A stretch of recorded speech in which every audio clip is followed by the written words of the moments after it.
The Lions, we'll jump right into it because it wasn't Jack Sawyer. I suppose it still has a chance to be Jack Sawyer, but it wasn't. Tyleik Williams, they took with their first pick, run stopper, another Alabama guy, or excuse me, Ohio State guy. Brad Holmes just loves him some Big Ten and SEC. Is like he won't draft outside of it. It's totally crazy. Tate Rutledge guard out of Georgia. You know, that workman-like guy, strong, bulldog, got the mullet going, was a long-time starter for them, tough guy, great fit for what the Lions are doing grit-wise, that tenacity, that the philosophy of having a strong O-line, D-line across the board. They obviously went right back to that. And we all believe that they need an edge. I'm a fan of them getting another edge to go opposite of Hutchinson. But let's not forget that Aleem McNeil's injury was super, super serious. He might not be back till sometime around Thanksgiving. DJ Reader is there. You have some other guys there. But Tyleik is probably going to fill that role in the interim. And then we'll see what happens. DJ Reader's not young anymore. We'll see what happens with him. And then you solidify the middle. And, you know, getting a push up the middle is very similar and almost as important as the edge. So if you have a deficiency on one edge and you're getting push up the middle, that helps your edge, right? That's kind of like if you have a great front seven, it helps your secondary. So if you have great edge, it helps the middle. If you have great middle, it helps the edge. You know, yeah, you want to be great across the board. That's not easy to do, and that's what he's trying to do here. So you know, Tyleik Williams got basically a C grade by lots of people. I don't necessarily agree with that. I think in this technique, with this system, this coaching, this mentality and philosophy, he stands to flourish. Same with Rutledge on the offense. Here was an interesting pick. Issac TeSlaa, you can almost say he's TeSlaa, another SEC guy. All right, so imagine this. Cooper Kupp, 10X. Isaac, faster, bigger, stronger, attacks at the point of the high pointing the ball. Physical, breakaway speed. Again, bigger, 6'3". They gave up a lot. They gave up a lot to get him. I think it was 70 spots, 65, 70 spots. They moved up 3 number 3s, 2 next year, 1 exchanging the spot this year.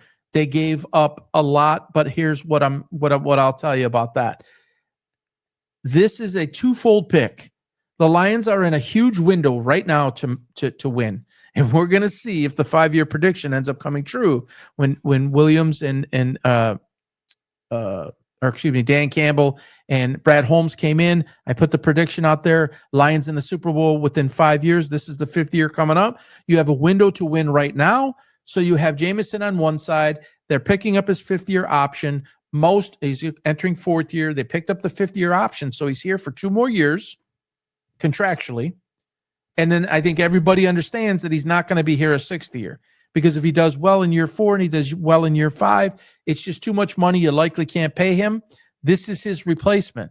This is to put Amon-Ra St. Brown, Isaac, and Jameson with Laporta as, that's freaking dynamic. I just don't know. I don't know how you stop that. And it isn't like they don't have an offensive line to protect Goff and give him the ability to get the ball wherever he wants with that type of weapons, with Gibbs in the backfield. Montgomery, are you kidding me? It got stronger, folks, with Tim Patrick, with Khalif Raymond as depth guys. This is insane. I actually have the chills. You know, we got my man over there, Eazy from Woodward Sports, having a conniption fit about this is too much. And I love Brad Holmes, but it's too much. It's too much. Listen, man, you got up and you came and hit me and said, when I talked about trading Jameson Williams, you came in and you talked to me about the two-year window. I'm going to come back at you, Eazy. I'm coming back at you.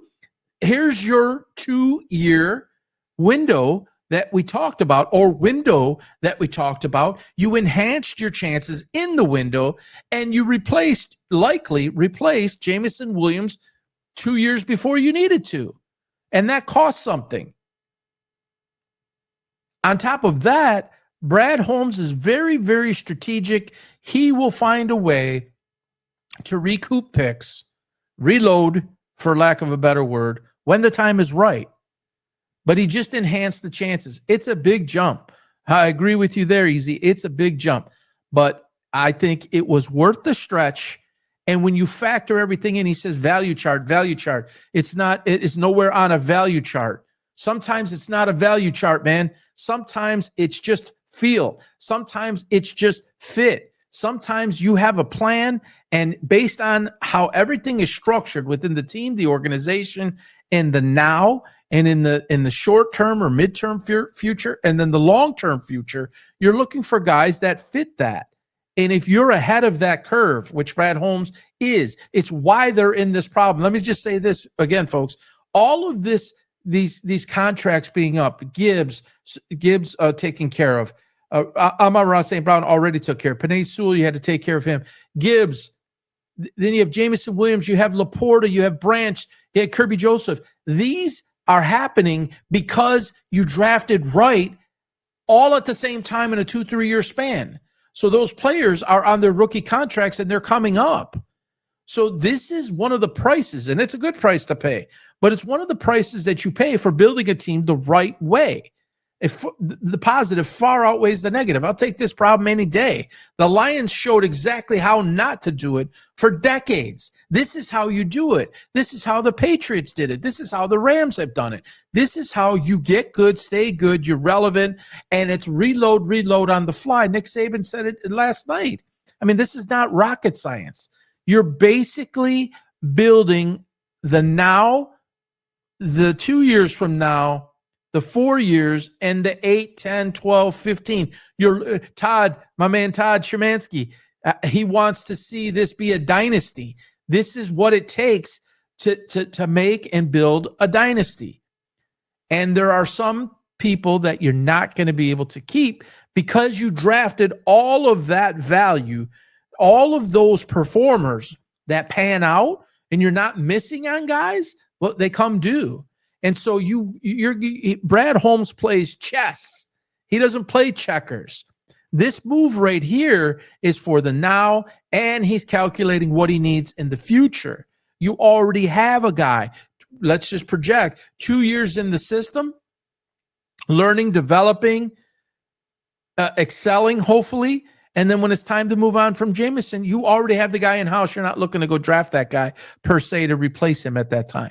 That's what's at play here. That's what makes Brad Holmes such a genius. That's what made his mentor, or makes his mentor, Les Snead, so damn good. That's what this is. This is what we wanted. This is what we asked for.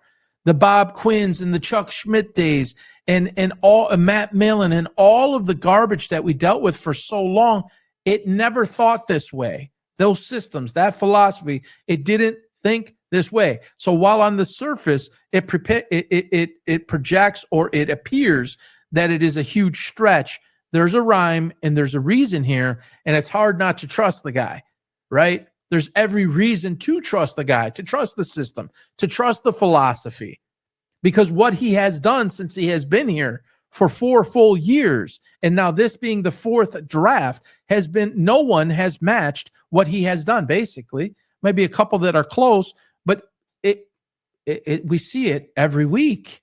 We see it year after year. You see a team completely remake itself and be relevant, 9 wins, and then 12 wins, and then 15 wins. Come on. So easy. Take it easy, my man. It's going to be okay. He's a terrific player.